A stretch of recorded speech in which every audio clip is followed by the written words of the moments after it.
The following is a dramatic reading of the biography of Walt Whitman, written by Peter Nguyen. I chose Walt Whitman for my biography report because Mr. Farlow said if I wasn't going to take this class seriously and pick a real poet, I might as well not come to class anymore. Walt Whitman was an awful child molester who was born in ancient Hong Kong. He was over 3,000 years old and remembers the names of the forgotten gods. Walt Whitman is 90 stories tall, and his adventures are legendary. With his blue ox, Emily Dickinson, Walt Whitman traveled across young America and helped the nation grow into the angry powerhouse it is today. He dropped his mighty axe, forming the Grand Canyon, and the apple cores he would spit from his mighty mouth planted apple trees all across the country, and the stomp of his mighty boot caused the stock market to crash. He and his friend, Huck Finn, traveled down the Mississippi River and freed the slaves. Walt Whitman believed the only good Chinaman was a dead Chinaman, so he went to Tiananmen Square and gave them all candy. Except for instead of candy, he killed them. Walt Whitman might seem like a real cool guy, but in reality, he's a whiny-ass pussy. His live journal, which he doesn't think anyone knows about, is full of whiny goth poetry. His current mood is always apathetic, and his music is always some obscure punk band that no one has ever heard of. Some people who pretended to be his friend only so that they could get access to his friends-only posts, and grabbed some of the poetry and made a book from them. They called it The Ode to Faggotry.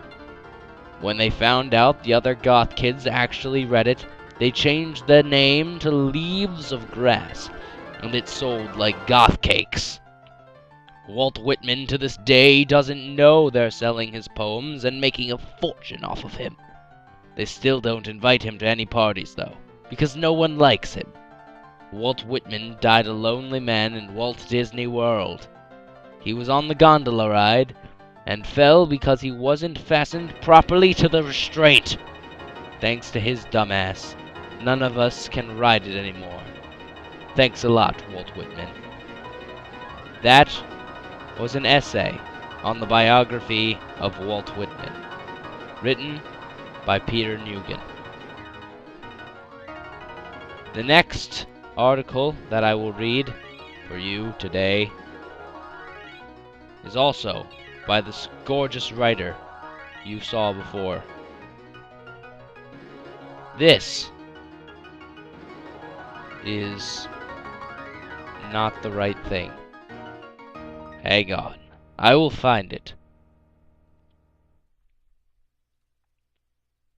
Just wait.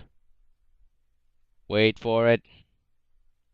Wait for Google Images to let me full size this goddamn thing. Oh, Google Images. Why Google Images? Alright. Here we go. This is the biography of Christopher Columbus, written by Peter Nguyen. Christopher Columbus was a famous explorer who went to the, quote, New World by the order of the President. He and his three trusty crewmates, Maria, Santa Maria, and Tupac, set out to the farthest expanse of the planet, out to a world they didn't know they could get to. But they had the latest in ship technology, and could now use the wind to sail, and not rely on slaves. Columbus went to the, quote, New World, end quote. All right. But it wasn't until he tried to return to America that the real nightmare began. A fierce storm crash-landed their ship on the shore of a strange island. With the radio broken, They had no way of contacting help. Tupac died in the first 10 minutes after arriving on shore. So Columbus, Santa Maria, and Pinto had to proceed without him. They finally saw signs of civilization, but the people were dumb and uncivilized. It wasn't until everyone began a terrible wailing and panic did Columbus see what was going on. To his horror, the strange island was ruled by intelligent apes. Santa Maria was caught in the nets of her horse-riding monkeys and taken away. Columbus was also captured and taken to the Monkey City. Columbus was convinced he had stumbled upon a strange, quote, new world, unquote, and tried to tell the ape overlords if he was allowed to go free, he would open connections between the New World and the greatest country in the world, the United States of America.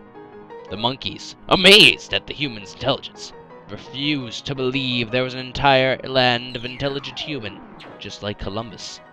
He demanded that Santa Maria be brought forth, and as he was another human capable of speech. But the Mexicans had him lobotomized! Without any proof from Santa Maria, Columbus had only one method of showing how intelligent humans could be. So, he threw a blanket infested with smallpox on them, and was granted his freedom. He got Maria, and proceeded towards the shores, trying to find his way back home. He did not get far, however, until he saw the visage that would destroy his hopes of ever returning again.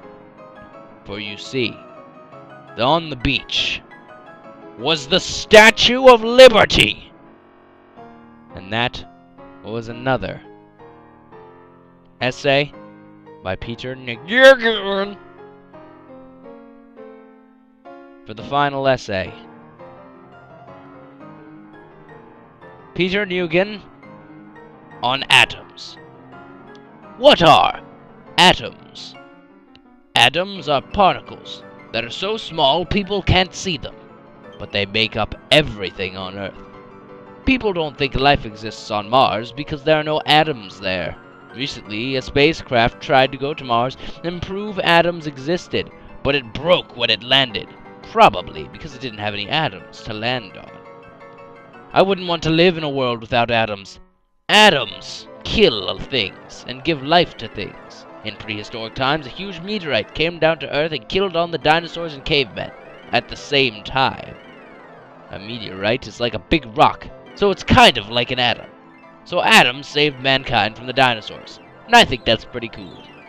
But people tried to bring back the dinosaurs using cloning technology, and that's mad science run awry of the true goals of man.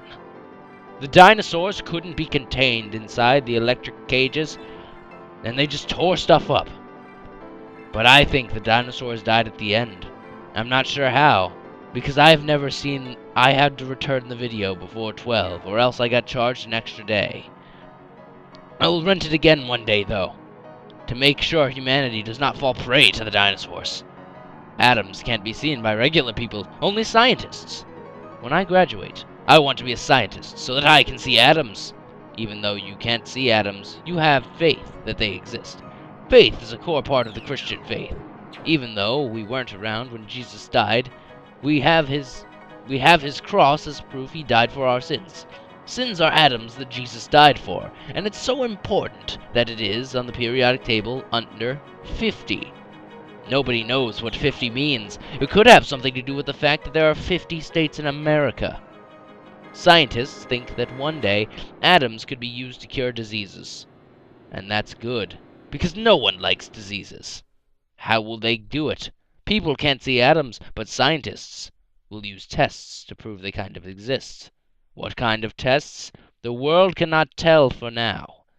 For if the common man did figure out the secrets of the atom, it could spell disaster for the entire planet.